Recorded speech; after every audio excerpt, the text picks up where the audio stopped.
Primary और simple auxiliary verbs. इसका हिंदी अर्थ है सामान्य या साधारण सहायक क्रिया।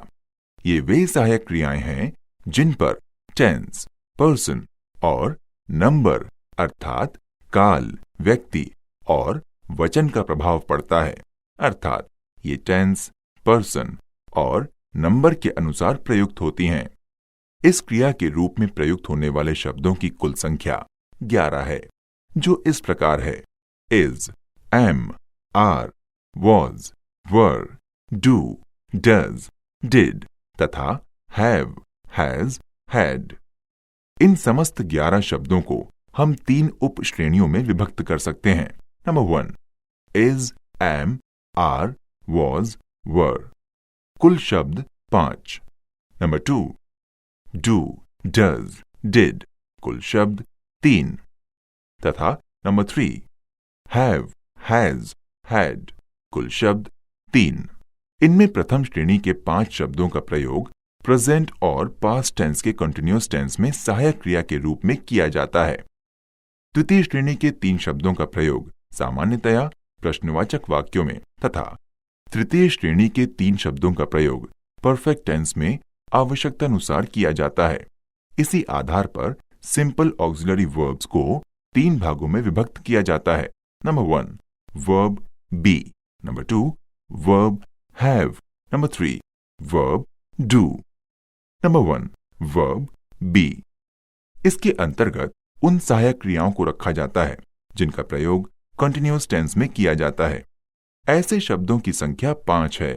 वे हैं इज, एम, आर तथा वॉज, वर। इनमें प्रथम 3 का प्रयोग प्रेजेंट कंटिन्यूअस टेंस में तथा शेष 2 का प्रयोग पास्ट कंटिन्यूअस टेंस में किया जाता है। किंतु यहां ध्यान रखना है कि ये शब्द सहायक क्रिया का कार्य तभी करेंगे जब वाक्य में मुख्य क्रिया का प्रयोग हुआ हो। यदि वाक्य में मुख्य क्रिया नहीं है या यूं कहें कि वाक्य में एक ही क्रिया है, तो उस स्थिति में यही शब्द मुख्य क्रिया का कार्य करेंगे। इसे हम कुछ उदाहरणों के माध्यम से समझें। जैसे she is a good girl, वो एक अच्छी लड़की है। इस वाक्य में क्रिया एक ही है और वो है इज, अतः इज यहां मुख्य क्रिया है। किंतु यदि हम कहें she is writing a poem, अर्थात वो एक कविता लिख रही है, तो इस वाक्य में राइटिंग शब्द मुख्य क्रिया है तथा इज सहायक क्रिया है। इसी प्रकार एक दूसरा वाक्य देखें, we the people of India are very honest, हम भारत के लोग बड़े ईमानदार हैं। इस वाक्य में भी क्रिया एक ही है और वो है आर, अतः आर का प्रयोग यहां मुख्य क्रिया के रूप में हुआ है। किंतु यदि हम कहें कि we the people of India are doing our job, अर्थात हम भारत के लोग अपना कार्य कर रहे हैं, तो इस वाक्य में 2 क्रियाओं का प्रयोग किया गया है, जिसमें डूइंग शब्द मुख्य क्रिया है और आर शब्द सहायक क्रिया है। अब जैसा कि हमने इसी हेडिंग के तहत पहले बताया है कि सिंपल या प्राइमरी ऑक्सिलरी वर्ब्स पर टेंस, पर्सन और नंबर का प्रभाव पड़ता है, अर्थात इनका प्रयोग टेंस, पर्सन और नंबर के अनुसार होता है।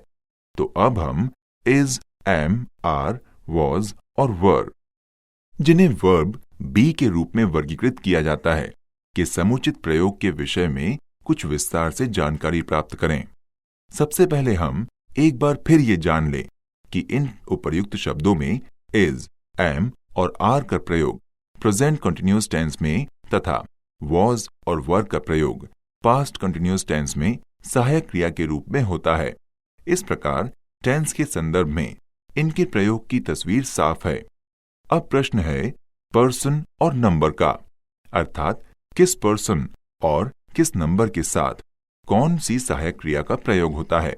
अतः इस संदर्भ में हम जानें कि फर्स्ट पर्सन अर्थात आई और वी के साथ एम, आर, वॉज तथा वर का प्रयोग होगा। सेकंड पर्सन अर्थात यू के साथ आर और वर का प्रयोग होगा तथा थर्ड पर्सन यानी ही, शी, इट और दे के साथ इज, आर, वॉज और वर का प्रयोग होगा।